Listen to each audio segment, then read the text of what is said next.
One of the ways we advertised it was it's a time of, I don't want to sell it like a vacation trip, but it's a time of rest and relaxation among like-minded people. I think you can really see that when you're here. It's nice to be around people who think the way you do and who believe, in liberty and believe that people should be free and don't want to constantly mess around with people. And living in the D.C. area, I can tell you that is a time of rest and relaxation, getting away from that for a few minutes. So to introduce our first speaker here, you heard him once already today, but he is John Tate. He started with Campaign for Liberty in 2008 as its president, served in that role until just recently when he took a leave of absence. I have no idea what he took a leave of absence for or what maybe other things could possibly take up his time right now. But I hope you'll join me in welcoming John Tate.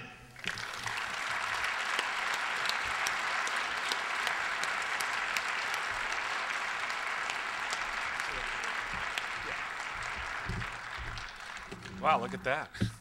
2 fans, sweet. Thank you, everyone. I'm glad everyone's here. I will say it because it's public record. I left Campaign for Liberty, took a leave of absence to serve as Ron Paul's campaign manager on his presidential campaign. And I'm just here tonight to introduce our next speaker. I was given the honor of introducing our next speaker. Our next speaker first called Ron Paul a few years ago to talk to him about the Fed.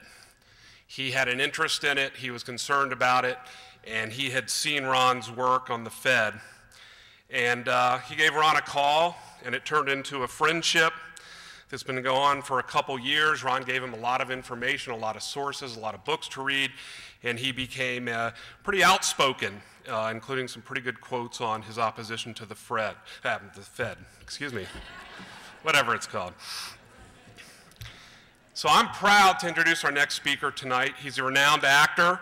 He asked me not to give all of his movies, but a few of them you may have heard of: Wedding Crashers, Old School, Couples Retreat, and my personal favorite, Dodgeball. He and his wife, Kyla, have 1 daughter, Lachlan. They live in Illinois. He's a strong supporter of Campaign for Liberty and a strong supporter of Ron Paul and a friend to us all. Please join me in welcoming Vince Vaughn.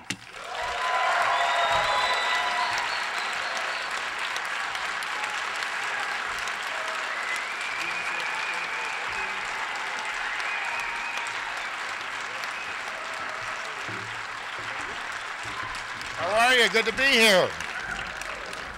I have said some things about the Fed, but I've also don't like a guy known as Fred, too. There's a Fred that I'm not comfortable with, so he's not entirely wrong in making that statement. It's great to be here at the very first one of these, I believe, the Liberty Political Action Conference, so thank you for including me. It's nice to be here with you guys today. It is nice to inform you that the Campaign for Liberty has over 500,000 members, and it is growing strong. And yeah.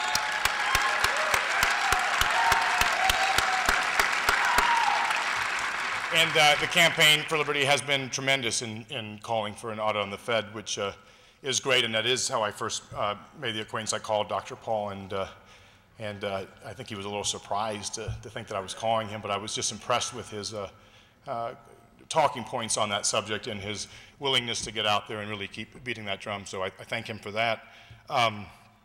Dr. Paul was born in Pennsylvania. He married his high school sweetheart, Carol. They have 5 kids and 18 grandkids, so he had some other interests other than politics along the way.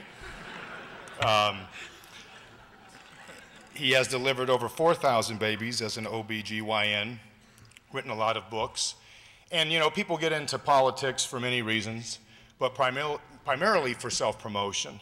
Dr. Paul has been involved in politics because he has something very important and meaningful to say, and he has devoted himself to spreading that message, which is very rare. His philosophies are consistent. They do not waver based on political polls or public opinion. His principles are based in fact and logic, which is rooted in the very foundation of America.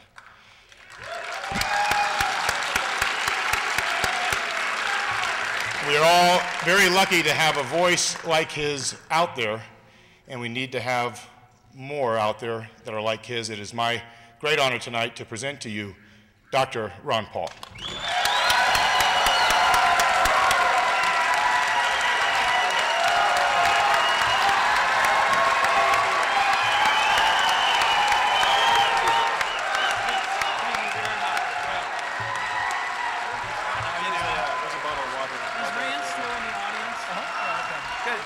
Thank you. Thank you. Thank you, thank you.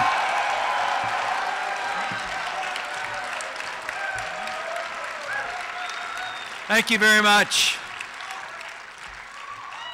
And a very big thanks to Vince for coming and being part of us and part of the Liberty movement. I'm so delighted he was here tonight. I also want to thank John Tate and Jesse Benton, who's worked hard on the Campaign for Liberty as well as the presidential campaign, and they are very instrumental in what we're doing. I want to thank them for all their hard work.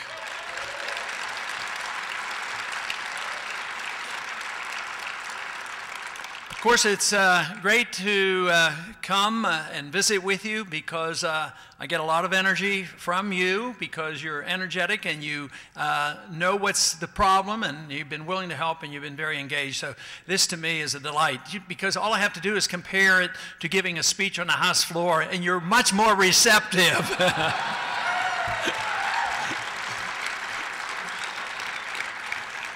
But I think the whole country's becoming more receptive to our views.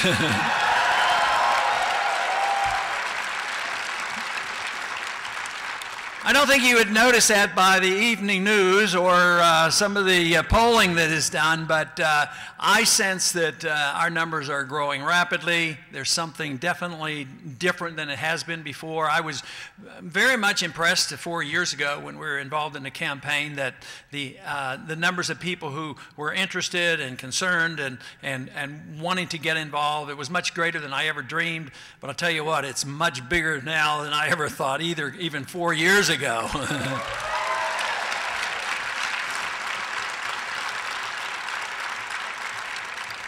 But we do face some major problems, and that is what we're engaged in. The Campaign for Liberty, of course, to me is very important because it has carried the fight in between campaigns. The thought that I had after the last campaign ended and we had our campaign up in Minnesota, and our convention there was that most likely things would calm down a bit and I could go back to being rather anonymous but there was a lot of momentum behind that and our numbers kept growing, and when we put together the Campaign for Liberty, I was rather impressed on the number of people who joined and how it's continued to grow. So that's very, very encouraging because I think if you don't have the grassroots effort, if you don't have the enthusiasm coming from the people, the politicians aren't going to respond. And unfortunately for us, in one way, but fortunately in another way, most of the people in Washington don't go there with firm beliefs. Did you ever think about that? They don't have firm convictions, but they do like the prime lights, and they like their jobs, and they want their jobs. And for the most part, if they think they're going to lose their job because there's a stirring among the grassroots in their district, they will come our way. And I think that's what's happening. I think part of our movement, along with the Tea Party movement, a message is becoming loud and clear, and the politicians are noticing it, and they're starting to come our way. The problem is that we're facing such a crisis that even when they come around and think, oh, maybe we ought to do something about it, it's not going to be easy because this crisis has been building for a long time. And in modern years, I say that the financial troubles started, 40 years ago, and we're nearing a climactic end to this. And every single day we hear more news about it. And even yesterday and today, we continue to hear about the crisis in Europe.